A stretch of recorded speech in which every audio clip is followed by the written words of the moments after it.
Hi there. So today I'm going to be talking to you about fat, because it's not just about how much fat you have on your body in terms of your risk of disease like type 2 diabetes and so forth, but what's probably more important is where the fat is at. Now, I'm sure we all know somebody who is able to eat all the crap they like and they don't really exercise and they just don't seem to put on weight. Now, previously you've probably always thought that they won the genetic lottery and that they're so lucky that they can eat all this crap and not exercise and not get fat.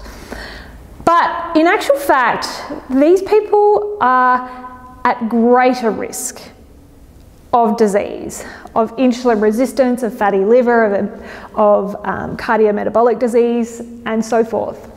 So what I'll do today in this video is explain why that is and how this all kind of plays out.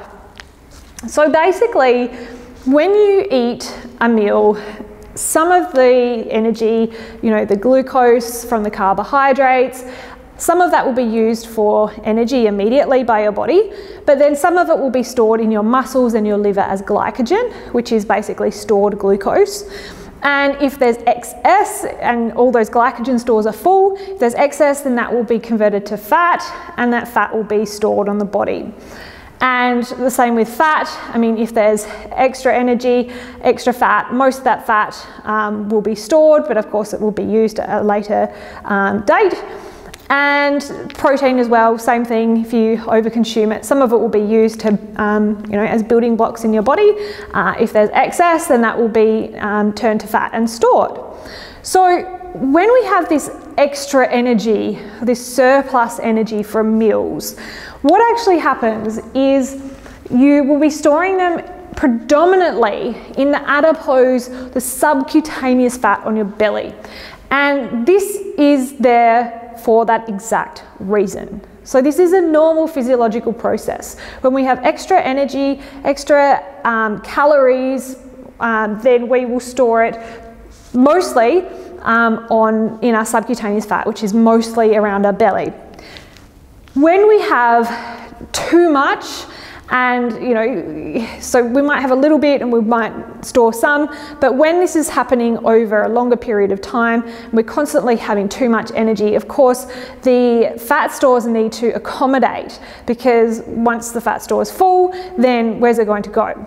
So what would normally happen is those fat cells would multiply.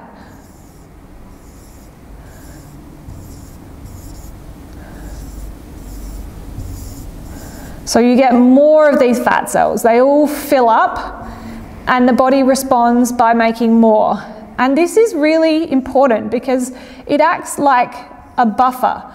I mean, this is where the fat is meant to be. This is a safe place for the fat to go, because we don't want fat building up in other places, and we don't want all this extra fat to be running around in your blood or in your system. So normally what will happen is if you have surplus energy over time, your fat cells, subcutaneous cells, will expand. So they'll grow more of these fat cells, so you've got more room, you've got more parking space. So this is a bit of a safety belt or a storage belt. Now, not everybody is very good at expanding and growing more fat cells to accommodate the extra energy, the extra fat. And in that case, what happens is these cells become enlarged, so they become bigger. They really basically full to the brim, and they can't possibly store any more. And these cells are actually under a lot of stress, and you get inflammation,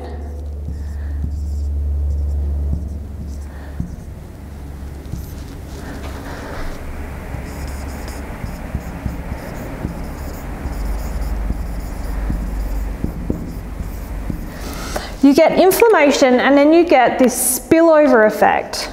because the fat has to go somewhere. For these people who are not very good at expanding their subcutaneous fat to accommodate, they get absolutely full. You get this inflammation because the cells are under a lot of stress, and then the fat has to go somewhere, so they end up getting shuttled over to your organs, and it can get stored as what we call visceral fat. So this is fat that basically, fat around the organs.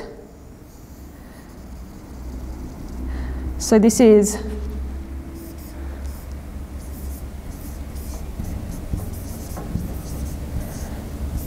visceral fat.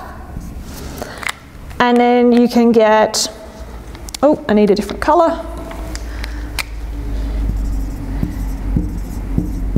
Ectopic fat. So you get fat actually building up in the cells of your organs.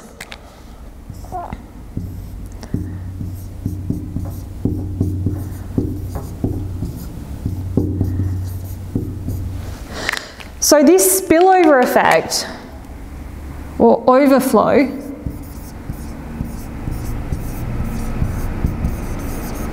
this is actually more dangerous. So for those people who are able to eat loads of crap and not exercise, they may not be storing fat on their belly because they are not able to accommodate. The fat cells aren't multiplying and growing to accommodate. But all that fat is getting shuttled to around their organs and in their organs. And this is far more metabolically harmful. So you start getting inflammation in your organs. I mean, you get generalized inflammation all throughout your body as well, and this can lead to fatty liver disease, it can lead to insulin resistance, type 2 diabetes, cardiometabolic disease, and all sorts. So really, those people who are, and maybe that's you, maybe you have those thin arms and legs, maybe a little bit of a belly, but you don't gain weight very easily. But then when you get your blood work done, for some reason your blood work is just out of, really abnormal or high. So those people, you wouldn't actually say that they're genetically blessed. They actually have to be far more careful because, if you're carrying extra weight on your belly, you can see that. Okay, I've got this extra fat. Of course, that doesn't mean that this fat is completely benign and then there's no risk. I mean, if you do have a big belly, it is highly likely that, yes, it has accommodated to a degree, but some of those cells are likely to be completely chock-a-block, and you're likely to get some of this inflammation and this spillover effect. So you don't have one or the other. You don't have just fat in your subcutaneous, or you don't just have the fat spilling over into your organs. But some people are more likely to develop this kind of picture, whereas others are more likely to accommodate more. And you'll hear some people that have really big bellies, but all their blood work is completely fine. And in that individual, it doesn't mean that they aren't necessarily going to eventually develop problems. But in those people, they clearly have a very adaptable storage capacity. So then, I mean, part of this is genetics. A big part of this is genetics as to whether you are more likely to store it as at a subcutaneous fat, or whether you're more likely to store it in your organs. And in terms of genetics, there's not much we can do about genetics. But what are the other things that you can do to try and prevent this spillover effect, or to try and get rid of that fat in and around your organs? And I mean, a classic example of, or a test, I guess you can say, of how important this subcutaneous fat is as a buffer is in people with lipodystrophy. So when you actually remove this subcutaneous fat on individuals, then they actually develop really bad fatty liver disease. Their triglycerides go through the roof, and they develop insulin resistance and things like that. So this is a really important buffer, and it protects us. And you know, if you have extra calories, you know, evolutionarily, if we were going for a couple of days without food, it's okay, our body is prepared. It's got this extra stored fat for that exact reason. Of course, in our day and age, we don't really need that because we have food, plenty of food. But okay, so how can we try and get rid of this fat? Because we know that this is far more harmful and metabolically dangerous to be having fat in these places, because it's not meant to be there. And if you want to know whether you do have fat in and around your organs, I mean, the best way to do that is through an MRI and a CT or a CT scan. Of course, this is not routinely done. So a couple of markers or indicators as to whether you are likely to have fat in and around your organs are, first of all, where should I draw this? Your waist circumference. So if your waist circumference is greater than 90 centimetres, or what's that, 35 inches,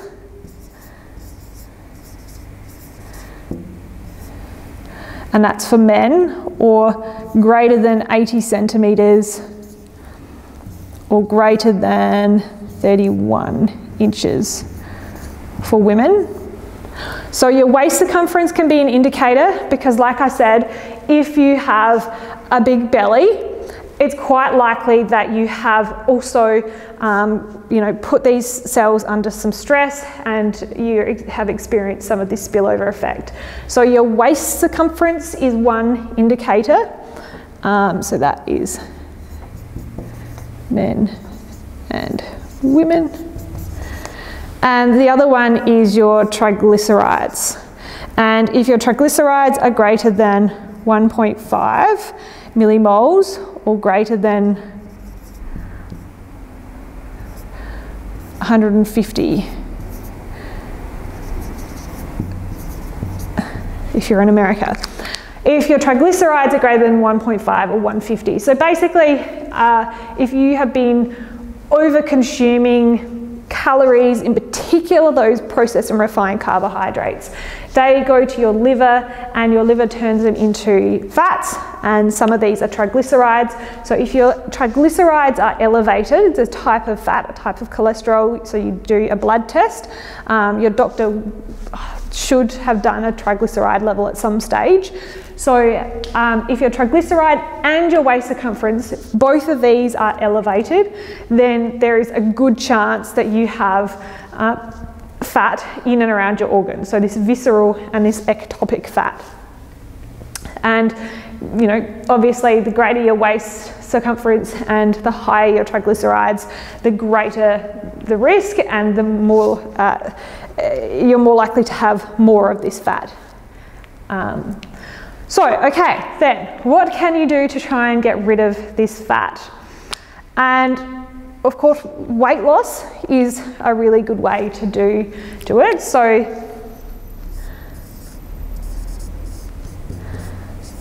and when you lose weight, it doesn't mean that all the weight that comes off is going to be fat. I mean, that is ideal. That's why I say to everyone, it's so important if you're trying to lose weight, particularly if you're calorie restricting, to make sure that you're physically active. Otherwise, you are likely to lose muscle as well. And the muscle is really important to maintain as we age. And it's more metabolically active. So we don't want to lose muscle, but when if you're able to lose weight, even just moderate weight loss, like 8 to 10% of your body weight, you can see up to 60% reduction in your liver fat. So weight loss is one good way, because if you're losing fat, you're likely to be losing it from in and around your organs as well. And I mean, I've only drawn the liver and the pancreas there, but you know, we're talking about heart and other muscles, other organs as well. But these are particularly important when we're talking about diabetes. So weight loss, one of the best ways I think to lose weight is intermittent fasting and time-restricted feeding, because if you're constantly calorie restricting, so if you're constantly eating less calories every day, this can have negative effects on your metabolism. And you know, diets, not many people, it's very rare to be able to maintain these diets. So often people will yo-yo and then gain the weight back on, and this can cause all sorts of problems. So time restricted feeding is when you basically are only eating within a certain window. So within 24 hours, you might only eat in an 8-hour window or a 12-hour window. I mean, if you can just start with 12 hours, I think no one should be eating past 12 hours. So if you can just start with 12 hours, that's a good start. Or, you know, 8 hours or whatever it is. If you're reducing it down and you're doing that every single day, so if you're only eating within a 4 or 6 hour period every day, you're actually really calorie restricting. I mean, there are other benefits because you're going without food for a longer period of time, but you're still at risk of negatively impacting on your metabolism. And then you've got intermittent fasting, which is where you refrain from eating for periods greater than 24 hours, and this is done intermittently, and that really is key, that it's intermittent. Otherwise, again, you're going to have a negative effect. It's going to have a negative effect on your metabolism, and I'll do some other videos on intermittent fasting and go into that in more detail. But intermittent fasting, time restricted feeding is probably one of the best ways to lose weight in the long term, because when you go into that fat burning zone, your body's going to start burning off some of that fat. So weight loss is one way, and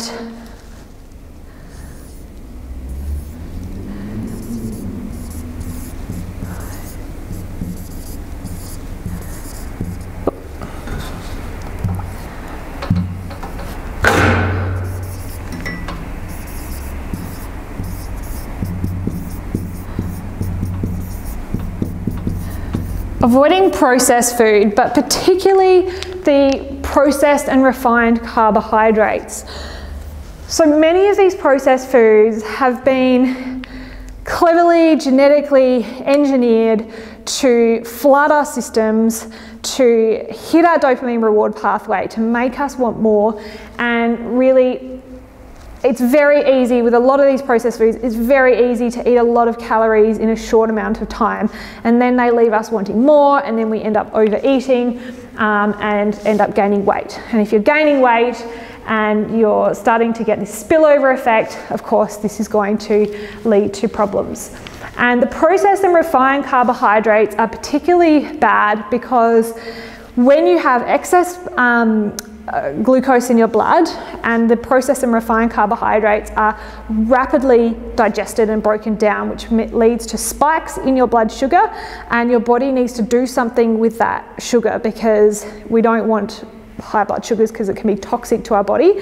So that excess sugar gets sent to the liver will turn it into fat, and some of that fat will actually get stuck in the liver, and that can contribute again to this ectopic and visceral fat. So the processed and refined carbohydrates and fructose as well, which is a really potent one because it goes directly to your liver and is, if your glycogen stores are full, it gets converted into fat via lipogenesis.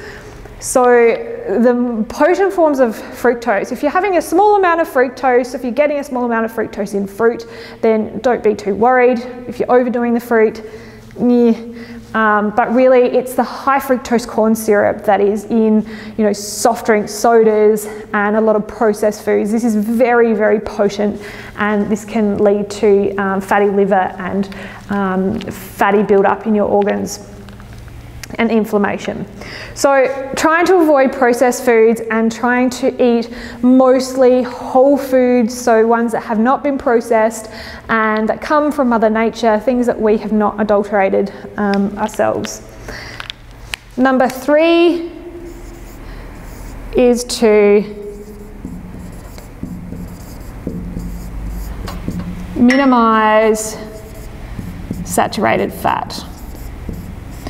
So saturated fat is handled a little bit more differently in our body to other fats, like unsaturated fats. So saturated fats are quite stable and they're more likely to be stored for energy. So they're more likely to fill up our subcutaneous fat.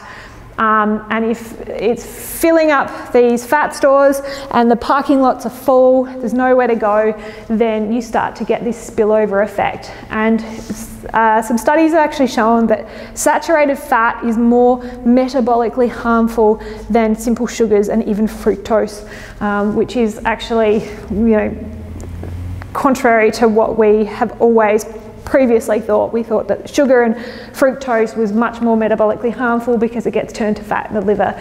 But saturated fat can actually lead to more fat in the liver after eating a high saturated fat diet for a period of time.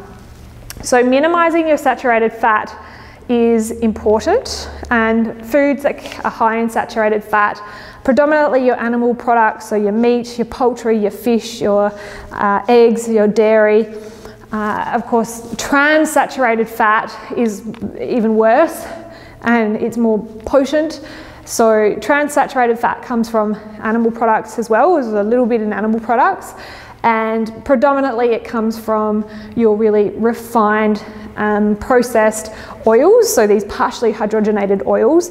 And you might think, well, I don't really use them, vegetable oils and so forth, but a lot of them are hidden in processed foods. So again, that's avoiding processed foods. So saturated fat and trans-saturated fats are the ones to really minimize, and that includes coconut oil. So coconut oil is high in saturated fat and it can still do the same thing. And it does contain medium chain triglycerides, which are handled a little bit more differently in the body, but it still contains saturated fat. So you don't want to go overboard on coconut oil. And then lucky last is exercise. Exercise is an excellent way of getting rid of the fat around your organs.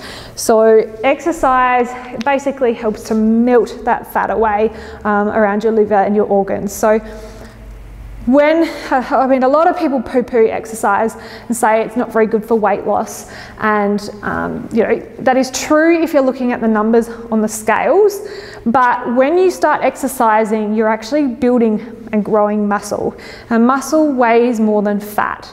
So you might be losing fat and gaining muscle.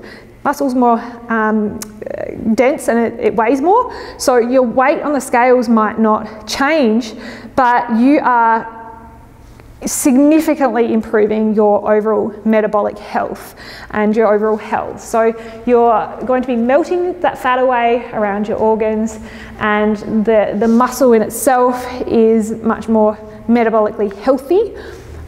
So exercise, while you may not lose a lot of weight when you're just looking at the scales, it's not all about that. It's about where the fat is at on your body and how it changes the fat distribution.